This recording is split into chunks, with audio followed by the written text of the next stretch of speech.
Hello.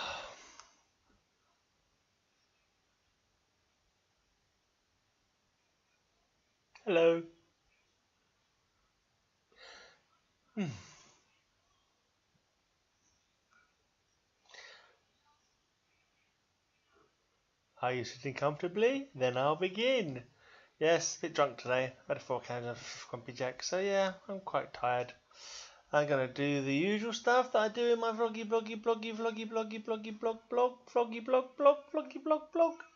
First off, what have I been up to? Health. Hands are still stiff, knees are still aching, feet are still sore. Got an appointment for doctors at the end of the month. That's it, nothing else to report on that front. I bought myself a new bed though. It's coming next Thursday, so maybe we'll have comfortable sleep and maybe I won't be so achy with my new bed rather than my mattress on the floor with springs sticking out of it. That might help. Um, uh, uh, um, I've not really been doing that many videos. Played a bit of Fallout today. I found a new bit on Fallout today. I'm assuming there's a mod, but I don't remember downloading it. It's called I can't remember what it's called now. Some weird name, and I've completely forgotten what it was. But it was some weird name. It's full of ghouls and not red scorpions, death claws, full of ghouls and death claws. And I was not a very good character that I've got. He's not very powerful, and he's very low on bullets. But yeah, I managed to survive. I can't remember what the place was called now though. I can't remember what it was called. Yeah, and I had to leave with a few of the death claws still living because it was just impossible. I didn't have enough bullets to waste on them. It was something like Dead Rabbit or some weird Rabbit Sanctum or something like that. Rabbit Sanctum or Crippled Rabbit Sanctum or some weirdness like that. Anyway, that's neither here nor there. Let's go on to this day in history. On the 15th of April, which is today, in 1912, which is 105 years ago, the unsinkable liner, the SS Titanic, strikes an iceberg in the Atlantic and sinks, killing 1,503 people. 1,500. That was a freaking big boat. You consider that a few people got, I don't know how many people got away, how many survived, but for 1,500 to die, I hope their families got their money back. That's what I can say, because the very least we expect it to make its first journey without any problems. But yeah, that's just wow, one of them things. Damn dangerous stuff. Anyway, and this is another next fact. In 1941, on this day, German bombers hit Belfast, including the Harland and Wolff shipyard that built the Titanic, killing 700. So if you've got anything to do with the Titanic, the 15th of April is not a good day for you in history. If on the 1912 you was on the Titanic, you were getting drowned and frozen. And in 1941, if you helped to build the Titanic, or you were from the place that built the Titanic, you were getting bombed by the Germans. So, not very good. Right, in this day, in 1945, British troops liberate Bergen-Belsen concentration camp in Germany. Disease and starvation are rampant. So that was kind of good, the fact that they managed to liberate them. But what went on there was by no means good, obviously. Disgusting and deprived. Anyway, let's do some poetry. Let's do some poetry, because amongst all the history and the evils of history, let's have some lightness. Let's have some. I don't know, culture. Got a poem here by Helen Mort. It's called Scale. My weight is 4 whippets, 2 Chinese gymnasts, half a shot putter. It can be measured in bags of sugar, jam jars, enough feathers for 60 pillows, or a flock of dead birds. But some days it's more than the house, the span of Blair Athol Road, and the crooked spire warping itself, doubled up over town. I measure myself against the sky in its winter coat, peat traces in water, air locked in the radiators at night, against my own held breath, or your unfinished sentences, your hand on my back like a passenger, touching the dashboard when a driver brakes, as if they could slow things down. I measure myself against love, heavier, lighter than both of us. Sounded alright, had some interesting ideas in it, didn't understand a word of it really, but then I don't have to. I'm just a knuckle dragging Neanderthal. So yeah, it was alright. It was interesting enough, wasn't it? What do you take out of it, beloved vlogophiles? Did you listen to that and get touched deep inside your hearts? Or do you just think, why am I watching this bloody vlog anyway? Crazy sod. You're a twat. Let's do a quick another poem because I feel like it. This is a pre-20th century poem. Okay. By Robert Bridges. Actually, there's quite a lot of them here, actually.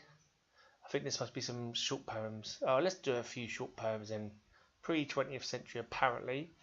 The affliction of Richard. Love not too much, but how, when thou hast made me such, and dost thy gifts bestow? Makes sense. See, like, Lisa's got some big gifts that she bestows on me every now and again, and I love them. Why? Because The Dazzling Sun by Emily Bronte. She wrote books. I know that name. She wrote with them, like, stuck-up bloody women getting married off to rich country gentlemen stuff books, didn't she? I believe. Charlotte and Emily, and wasn't there another one? Why? Because the dazzling sun restored my earth to joy. Have you departed, everyone? That was by Emily Bronte. Here we have one called The American Soldier by Philip Freneau. Deep in a vale, a stranger now to arms, too poor to shine in courts, too proud to beg, he who once warred on Saratoga's plains.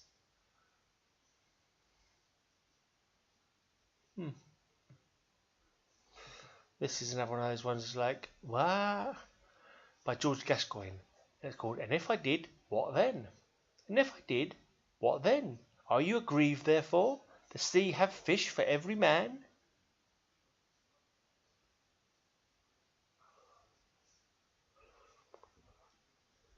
Is that a poem?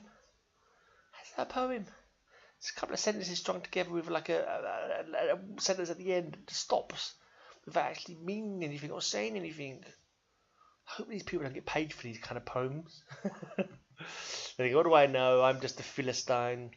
Got one here by royalty, no less. The Duchess of Newcastle, Margaret Cavendish. And this is called An Apology for Her Poetry.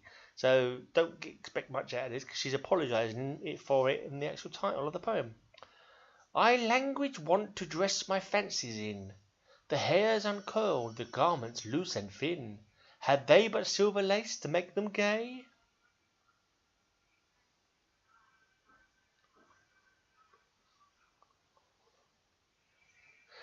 Kind of think she's talking about her words there. Like she'd like them to be more fancy, more honeyed, more poetic, more lyrical, maybe. And she wishes she had silver lace for her words, or a better way of expressing her words, or something like that. I'm assuming that's what it means. We've got a couple of ones here called April, with April in the title. And as soon as it is April, let's just quickly bash these out and I'll bugger off.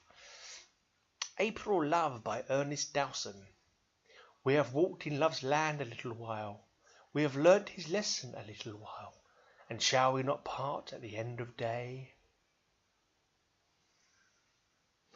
April Midnight by Arthur Symons.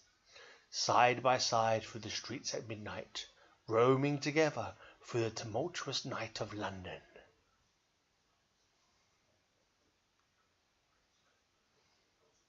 Maybe he did that in April once. Maybe it's a personal poem to someone he walked side by side with through the streets of London at midnight. Fair enough. That is enough poetry. Now, the purpose of this blog is to let you know when I become a millionaire. And I'm not even going to bother checking because I'm pretty sure I'm not a millionaire. But have I got $2 yet? I don't know, and I can't bother to check that either. Because so far, no good. Yeah. I've done the notes for tomorrow's podcast, my High Speed Hangover podcast, my Heavy Metal show. So make sure you tune in for some of that, okay? Yeah, I am buggering off. I am getting the heck out of here.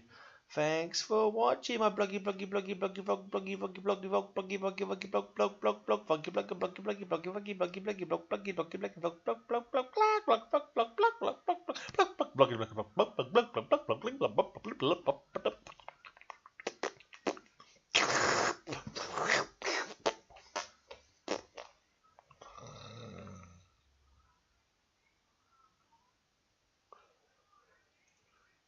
Lisa's watching The Meaning of Brian. The Meaning of Brian? That's not even a film.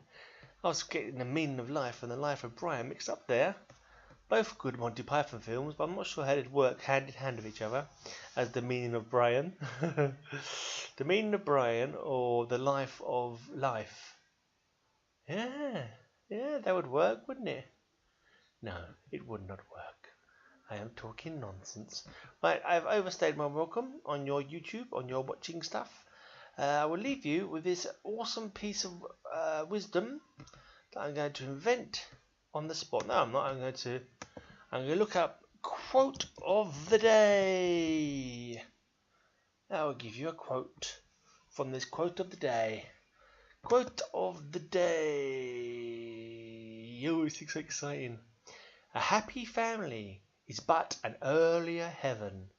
That's by George Bernard Shaw. So I see what that means.